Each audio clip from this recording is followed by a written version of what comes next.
Bienvenidos a un nuevo programa de Paisajes Culturales, tu canal de noticias del patrimonio cultural. ¿Cómo estás, Paola? Acá estamos en la sexta temporada de Paisajes Culturales. Sexta temporada, ni la pandemia nos venció. Ni la pandemia, nada, a pesar de todo, acá estamos, un programa que llegó para quedarse. Sí, sí, muy feliz de arrancar esta sexta temporada con muchas novedades, con mucha actividad en materia de patrimonio, ¿no? Así es, bien cargaditos estamos, llenos, Sí. Felices de estar aquí otra vez en Demos, con ustedes que nos siguen por todas las redes y trayéndoles lo mejor Sí. de lo mejor del patrimonio cultural aquí en materia de noticias. Simple, sencillo, accesible para todos, en terminología simple, como decimos, con los mejores especialistas y los referentes en patrimonio, Así que no es menor. Y si vos te querés comunicar con Paisajes Culturales, ahí lo tenés, nos mandás un WhatsApp al 76252520 y te enterás de todo, o entras en nuestras redes sociales. Con el código QR, como Con el decimos, código ¿no? QR Tenemos también. código QR para mirar este programa y todos los anteriores, todas las temporadas anteriores, por nuestro canal exclusivo de De YouTube. YouTube, Paisajes Culturales, así es. Bueno, como no puede ser de otra manera, vamos a empezar con algo exclusivo, porque el otro miércoles se hizo aquí en la Villa Ocampo, en San Isidro, la que fuera la casa de Victoria Ocampo, digamos, que es la única propiedad que tiene la UNESCO, porque la donó precisamente Victoria Ocampo a la UNESCO, un encuentro del cual el único, digamos, medio que cubrió en exclusiva ese evento fue Paisajes Culturales, y por lo tanto obviamente se lo mostramos. Miren, ahí lo tienen a Sapsay, el constitucionalista, a Alfredo Conti, a la directora de Villa Ocampo, bueno, ahí estamos con Ofelia Huergo, a Luis Mansur de la Fundación Museo de la Plata, con el cual vamos a hablar, y hay un evento muy importante el 22 de abril, ahí tienen ustedes, lindísima la Villa Ocampo. Es lindísima. Se puede ir a tomar algo también. Se puede ir a tomar algo, se puede recorrer, a comer, a tomar. Sobre todo en los fines de semana, que es precioso, tiene unos jardines hermosísimos. Ajá. Bueno, y el mobiliario, y está así como si Victoria estuviera dando vueltas por ahí. Como ¿no? decían, era como el lugar de encuentro de muchos escritores, de la cultura, digamos, muchos ¿no? filósofos. Sí, sí, bueno, ahí la tenemos, miren. Ahí estás vos, Ana López Claudio. Ramos, sí, de la Cátedra UNESCO, y Gloria Sieber, también de la Villa Ocampo. Los patitos. La naturaleza. Realmente un lugar encantador. Cerquita, muy cerquita. Muy cerquita, aquí en el Bajo de San Isidro, Sí, como se le llama. para nosotros cerca. Para nosotros cerca. Ahí nos han atendido fabulosamente bien, como siempre lo hace la Villa Ocampo. Muy bien atendidos, muy bien recepcionados, con gente que nos explicaba. Bueno, y después vino este evento, ¿no? Que se llamó De la Nubia a La Plata. Nubia es Egipto, ¿no? Egipto y Sudán, exactamente. El director es Ricardo Preve, Sí, ahí la tienen a María Marta Reca, también, ahí lo tienen a Preve, por ejemplo, que nos contaban a Luis Mansur, el presidente de la Fundación Museo de la Plata, explicando cómo es este documental de Abraham Rosenwasser, que en los años 60, precisamente, se hizo 3 campañas en Egipto, Sudán, y se trajo, digamos, que está en el Museo de la Plata, los vamos a ir a ver después, parte de lo que había ahí, porque en la represa de Asuán iba a negar todo ese lugar, y por lo tanto había que rescatarlo. Y había un tiempo, ¿no?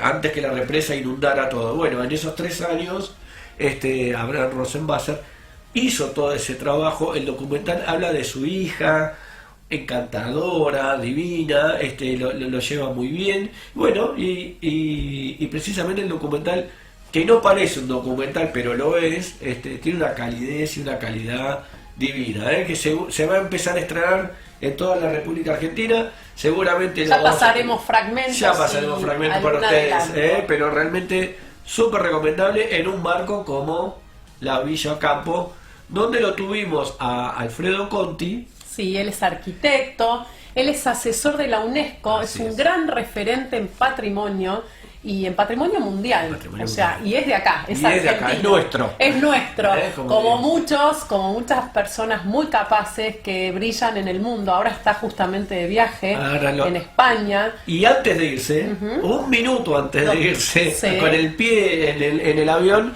lo entrevistamos precisamente para que nos cuente, porque hay muchas instituciones que están cumpliendo años. Por ejemplo, en esto de que en el año 1972 se hizo la Convención del Patrimonio Mundial, pero por ejemplo también tenemos a la Comisión Administradora del Río de la Plata, el Tratado del Río de la Plata, del cual también vamos a hablar y vamos a tener material exclusivo, y otras tantas instituciones. Pero no lo demoramos más, le damos pie. Vamos a escucharlo. Vamos a escuchar a nuestro querido Alfredo Conti. A ver.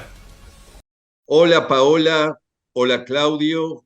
Bueno, un gusto estar nuevamente en Paisajes Culturales y gracias por la invitación una vez más. Sobre todo que, bueno, hemos tenido un encuentro muy importante en Villa Ocampo, en lo que fuera la Casa Victoria Ocampo y propiedad de la UNESCO, en el cual se presentó un documental de Ricardo Preve, un argentino, un cineasta argentino radicado en Estados Unidos, y un documental muy importante titulado De la Nubia a la Plata, donde se habla de la campaña franco-argentina que se hizo entre 1961 y 1963, en el momento que se estaban rescatando sitios entre Egipto y Sudán que se iban a perder por la construcción de la represa de Asuán, y justamente esta expedición en la cual participaron argentinos permitió que hoy el Museo de la Plata tenga una colección de objetos y de fragmentos que vienen de justamente lo que era un templo egipcio en lo que actualmente es Sudán.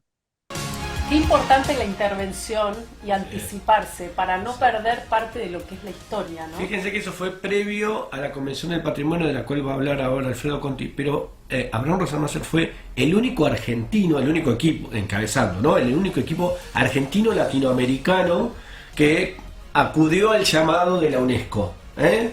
Lo que vos decías de personas brillantes que son argentinos y que dejan su impronta en el mundo, ¿no? En la humanidad. Fíjense, vamos a escucharlo a Alfredo hablar de qué es la Convención del Patrimonio Mundial, ¿eh? Porque precisamente en noviembre se cumplieron 50 años. Este documental del cual hablábamos justamente hace referencia a una campaña que fue el antecedente directo de la Convención del Patrimonio Mundial. Cuando se iba a construir la represa de Asuán, justamente estos países, Egipto y Sudán, no contaban con los recursos humanos y particularmente financieros para poder hacer esa campaña de rescate.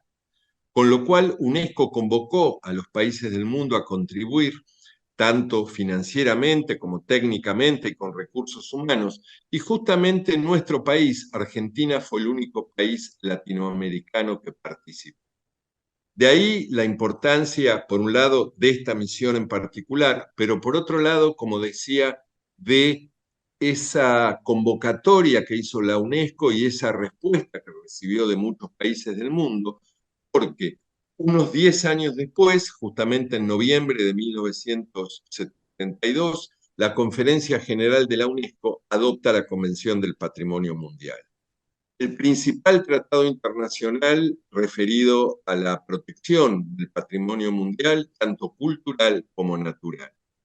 De ahí que hicimos una presentación en este evento conmemorando los 50 años de la adopción de la Convención, explicando cuáles son sus objetivos, que además del objetivo básico que es justamente, como decía, la protección del patrimonio mundial, cultural y natural, tiene también la convocatoria a la cooperación internacional. Es decir, la convención sienta la idea de que la protección de ese patrimonio no es únicamente responsabilidad de un país, sino que, dado que es un patrimonio importante para toda la humanidad, es la humanidad en su conjunto que tiene que trabajar mancomunadamente para su protección, su conservación y su legado a las generaciones futuras. En estos 50 años Ha cambiado mucho la idea de patrimonio. De hecho, la idea de patrimonio que trabajamos hoy es completamente distinta a la de 1972. De alguna manera, la Convención y todo el sistema Patrimonio Mundial se ha ido adaptando a esos cambios a través de incorporación de nuevos tipos y categorías de patrimonio, a través de nuevas formas de proteger, conservar y gestionar el patrimonio, y sobre todo incorporando en estos últimos años la perspectiva del desarrollo sostenible como uno de los aspectos básicos de la gestión patrimonial.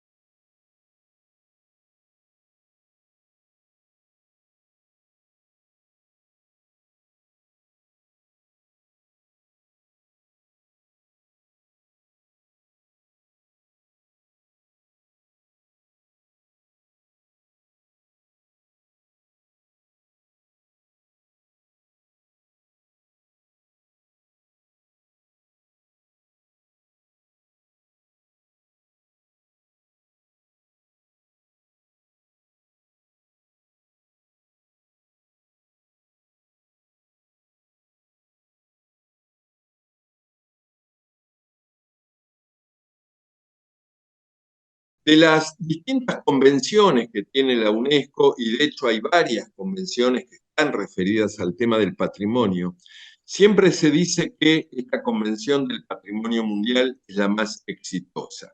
¿Por qué? Por un lado, porque todos los Estados miembros de la UNESCO la han ratificado. Hoy esta convención cuenta con 194 Estados parte. Por otra parte, la lista del patrimonio mundial es el instrumento más importante que propone esta convención. Justamente se trata de una lista en la cual se registran aquellos sitios culturales o naturales que se considera que tienen un valor universal excepcional, es decir, un valor para toda la humanidad. Tiene al día de hoy 1.157 sitios inscritos, con un desequilibrio entre lo cultural y lo natural, porque de esos cerca de 1.200 sitios, hay 900 que son culturales, hay unos 220 naturales, y hay un número muy pequeño de lo que se denomina sitios mixtos, que implica que son sitios que simultáneamente tienen valores culturales y valores naturales importantes para toda la humanidad. ¿Qué tal, Bien, Qué clarito, bien. Como le Muy decía clarito. Gloria de la Villa Campo, de Gloria Ciber. O sea, qué clarito, qué fácil Sí, que es, sí. qué bien que lo dice. Sí, muy Muy claro, didáctico, ¿no? muy Se claro, entiende que muy es un didáctico, docente es y un uno. docente. Y esto de, también me quedo con esto de trasciende las fronteras, ¿no? Y me parece que está bueno para los que nos estén escuchando, para nuestros políticos y demás, que no importa de qué partido seas, ¿no? Creo que el patrimonio tiene que ser un tema de agenda de Estado, ¿no? De cuestión de Entendiéndolo Estado. en esta evolución del concepto del patrimonio cultural como un motor de desarrollo. Así es. Motor de desarrollo sustentable, ¿no? Es decir, que se puede sostener en el tiempo y que le puede dar trabajo a las otras generaciones sin alterar, digamos, el medio ambiente, porque de eso vamos a hablar sobre el final también, uno de los temas de este año. Y que va a ser mucho más fácil con las generaciones nuevas, porque ya ellos lo van a tener incorporado. Exactamente. Creo que también otro tema que vamos a charlar Los jóvenes. es en los jóvenes y cómo Aquí. el patrimonio tiene que estar implementado en las escuelas, en los secundarios, de alguna manera, El ¿no? patrimonio centrado en la gente, como diría Adriana Cariaga, uno de los ejes que vamos a tratar este año, junto con los jóvenes. Seguimos escuchando a Alfredo Conti, sobre la convención, los 50 años de la Convención del Patrimonio Mundial.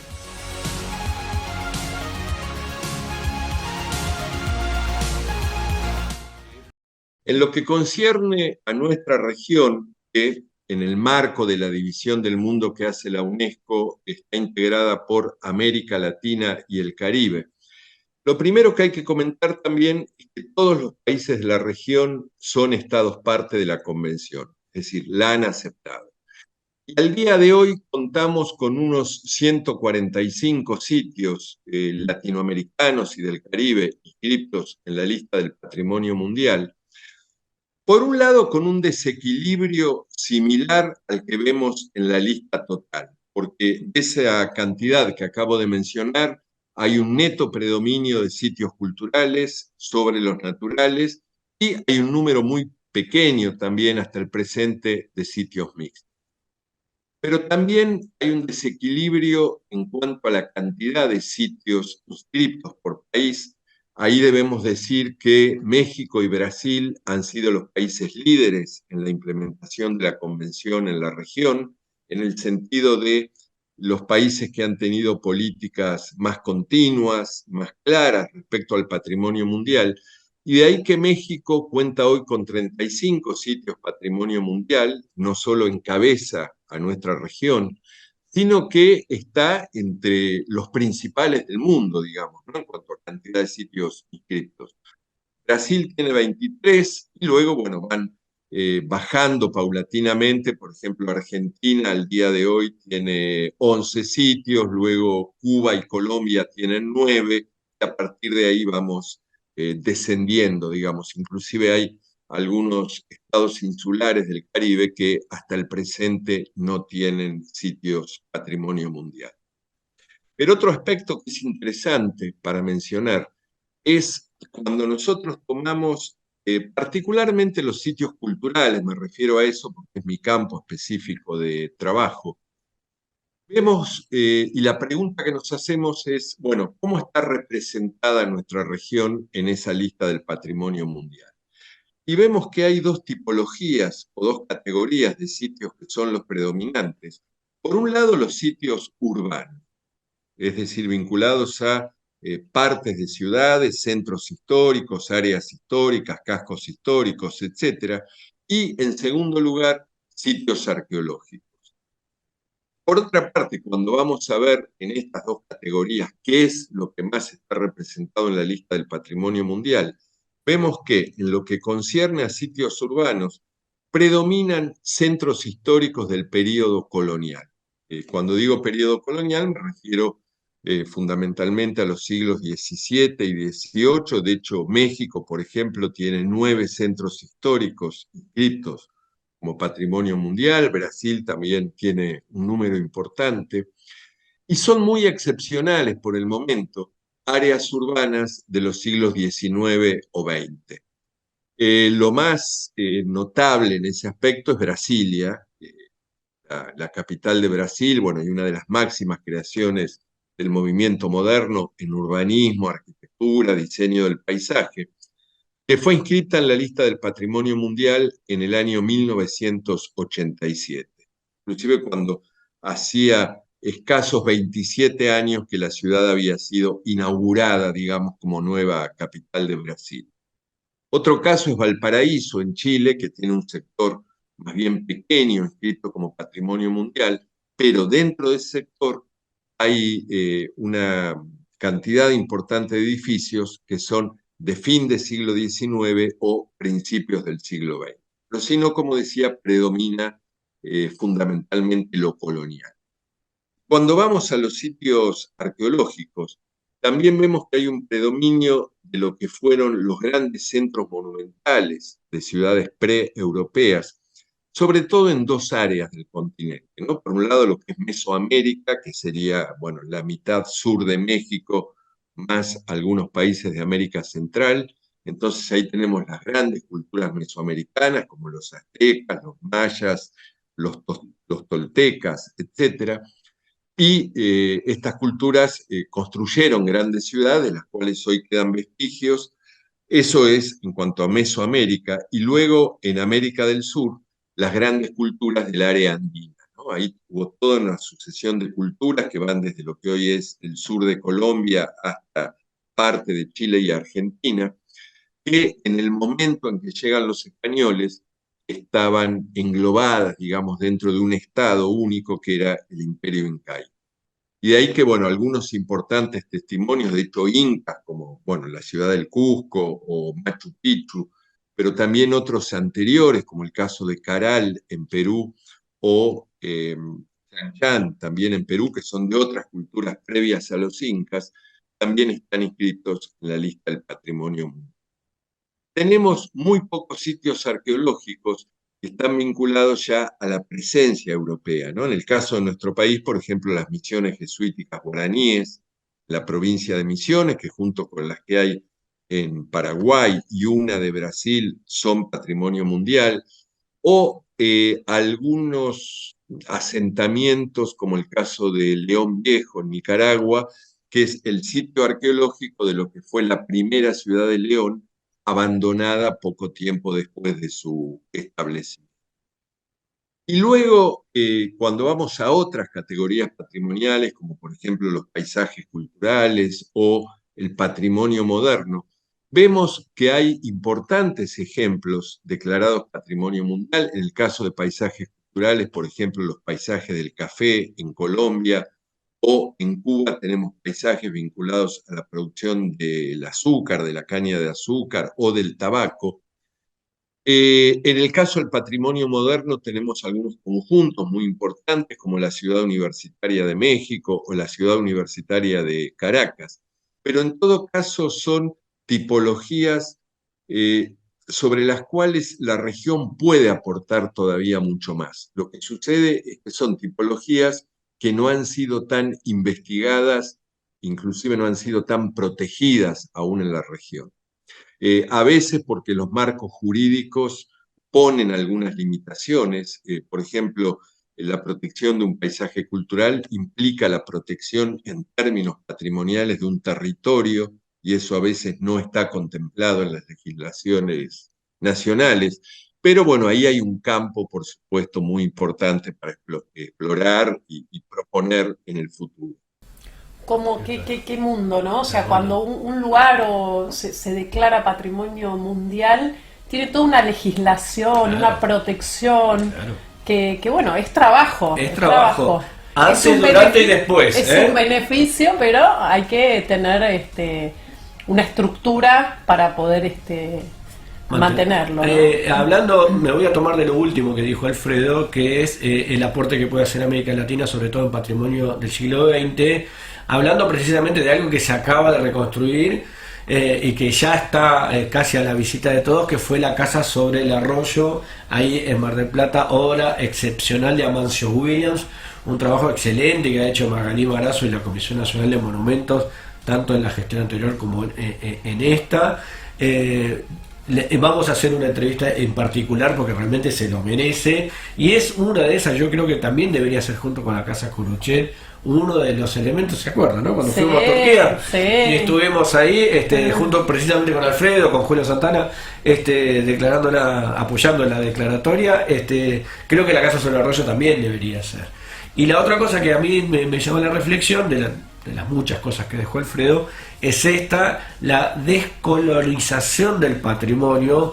Un video que nosotros tenemos, que ustedes pueden buscar en nuestras temporadas anteriores, de Gustavo Arauz, que habla precisamente de eso, ¿no? Es decir, la mayoría de las declaratorias están en Europa, y las que tienen que ver con América Latina son o las preexistentes a los españoles o lo que tiene que ver con las épocas coloniales. Poco tenemos nosotros declarado, excepto Brasil y Valparaíso, de los periodos republicanos o democráticos de la República Argentina, así que y de la región, de la ANAC.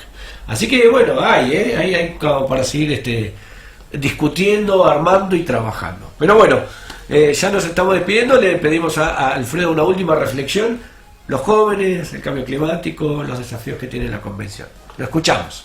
En lo que concierne a nuestro país, Argentina quizás no tuvo una participación tan activa como mencionaba antes el caso de México, de Brasil, pero de hecho en la actualidad Argentina integra el Comité de Patrimonio Mundial, que es un comité formado por 21 estados parte y es el encargado de implementar la convención, y tiene hasta el momento 11 sitios inscritos como Patrimonio Mundial, con una particularidad quizás frente a otros países, que en nuestro país sí hay un equilibrio entre sitios culturales y naturales. De hecho, el último sitio inscrito hasta el momento es el Parque Nacional Los Alerces, en la provincia de Chubut, inscrito en 2017.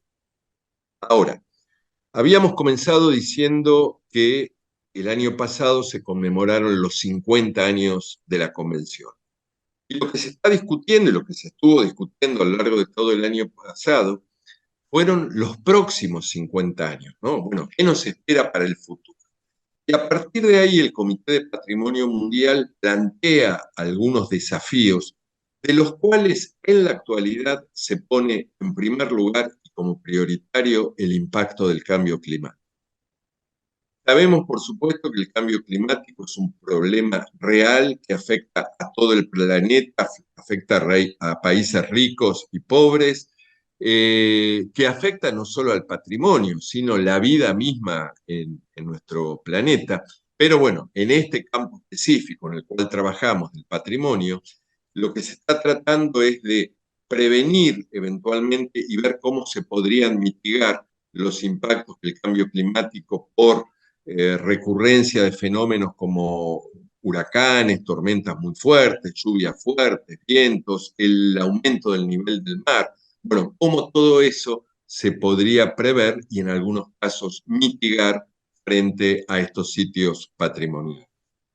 Otro desafío que no es nuevo, pero que siempre está presente en la agenda, es el tema del turismo. De hecho, muchos sitios patrimoniales están impactados negativamente por un exceso de visitantes o por un turismo no planificado. Pero después la UNESCO ha incorporado, conjuntamente con esta idea de incorporar los objetivos del desarrollo sostenible, un nuevo enfoque de la gestión basado en las personas. Es decir, el patrimonio tiene que ser importante para la gente. Y debe ser la gente, digo la gente así en términos muy genéricos, ¿cierto? La comunidad más vinculada con los sitios patrimoniales, quienes deben participar activamente en su protección, en su conservación y en su gestión. Inclusive en estos últimos años se ha incorporado un término con mucha fuerza. Tradicionalmente se hablaba de partes interesadas, ¿no? Es la traducción de una palabra en inglés. Las partes interesadas podían ser, digamos, los organismos gubernamentales, podía ser la academia, podían ser inclusive inversores que quieren hacer algún tipo de negocio en los sitios, y podía eventualmente incluir a las comunidades. Pero hoy se ha agregado un nuevo término, además de partes interesadas, que es titulares de derecho. Y son aquellas personas que, por habitar en un sitio patrimonial o en relación con un sitio patrimonial, justamente son los que tienen derechos, y los primeros derechos sobre ese patrimonio. De alguna manera podríamos decir, son los dueños de ese patrimonio. En muchos casos se trata también de grupos indígenas que tradicionalmente no fueron escuchados o no fueron tenidos en cuenta en el momento de tomar decisiones. Entonces, uno de los desafíos es cómo incorporamos hoy a esas comunidades, cómo en primer lugar los hacemos conscientes de que es su patrimonio y son ellos, también con una visión muy inclusiva que implica la equidad de géneros, la participación de distintos grupos etarios, ¿no es cierto? Se está insistiendo mucho en la incorporación de los jóvenes, en la toma de conciencia por parte de los jóvenes, porque de alguna manera van a ser quienes nos reemplacen dentro de un tiempo en este trabajo que nosotros hacemos. Entonces, ¿cómo incluir con esta visión, como decía, inclusiva, perdonen la repetición de la palabra, a todos los integrantes de la comunidad en la protección y gestión del patrimonio? ¿Qué tal, Los próximos 50 años, cumplieron 50, con muchos aciertos, también con cosas por corregir, cambio climático, participación ciudadana, ¿no? Derechos, ¿no? Titulares de derechos. Titulares de derechos y obligaciones. Y obligaciones, ¿no? Y la idea de participar. ¿No? Y también el inversor bien traído a la mesa, ¿no? Es decir, bien sin intereses oscuros, ¿sí? Con la vocación de invertir. Motor de desarrollo. Como un motor de desarrollo. Y la idea de los jóvenes también. Bueno, y me quedo con lo que siempre comunicamos y no nos cansamos de seguir transmitiendo. No se puede cuidar lo que no se conoce. La importancia de la comunicación. Así es. para todos. Para todos. Muy bien. Nos despedimos entonces agradeciéndole a Alfredo esta comunicación. Bueno, y nos deja el mensajito del 18 de abril, que es el 18 de abril, el Día Internacional de los Monumentos. Lo escuchamos. Primero les agradezco una vez más la invitación, siempre es un gusto participar en Paisajes Culturales. Y bueno, lo próximo que tenemos ya muy cerca de nosotros es el 18 de abril, a partir de una propuesta que hizo el ICOMOS hace ya varios años. Se adoptó el 18 de abril como Día Internacional de los Monumentos y los Sitios, y el ICOMOS invita a sus comités nacionales, pero también a las organizaciones de la comunidad, a organizar encuentros, charlas, discusiones, visitas, para justamente visibilizar la presencia de un patrimonio, ¿no? En el caso del ICOMOS, básicamente de un patrimonio cultural. Para cada año se fija un tema, el tema que se ha fijado para este año, en realidad en inglés es como un juego de palabras, ¿no? Porque se podría traducir de dos maneras, que son los cambios en el patrimonio, pero también cómo el patrimonio puede cambiar algunas situaciones. Y se hace mucho hincapié, en particular este año, en el tema del cambio climático, ¿no? La idea es la siguiente: cómo muchos saberes tradicionales, por ejemplo, el uso de materiales o técnicas constructivas tradicionales o tipologías arquitectónicas o urbanísticas tradicionales, pueden contribuir en general a trabajar el tema del cambio climático. Bueno, esa es la invitación y el desafío que nos ha hecho ICOMOS para este año. Así que espero que, bueno, que la mayor cantidad de gente pueda participar. Están todos invitados a participar en estas actividades. Entonces, una vez más, muchas gracias por haberme dado este espacio. Un abrazo, Paola y Claudio, y bueno, ya nos veremos en alguna próxima emisión. Qué lindo, Siempre qué lindo. cálido, ¿eh? Acá siempre sos bienvenido, Así es. Alfredo, acá a participar en nuestro sillón. Pero bueno, es una persona también, un profesional con mucha actividad, ¿no? Como reiteramos que justo lo agarramos antes de poner un pie en el avión, inmediatamente después de esto de Villa Campos que ustedes han visto en exclusiva. Me gustó mucho ese final, ¿no? Que el patrimonio también cambie situaciones. Así es, así es. Bueno. Aquí para eso estamos, para difundirlo. Bueno, primer programa de la Primer sexta programa. temporada. Recuerden siempre el 76252520 para comunicarse con nosotros o nuestras redes sociales aquí en Demos Radiovisual. Muchas gracias por acompañarnos, nos vemos la próxima. Nos vemos la próxima miércoles a las 18, Paisajes Culturales. Tu canal de noticias del patrimonio cultural. Nos vemos.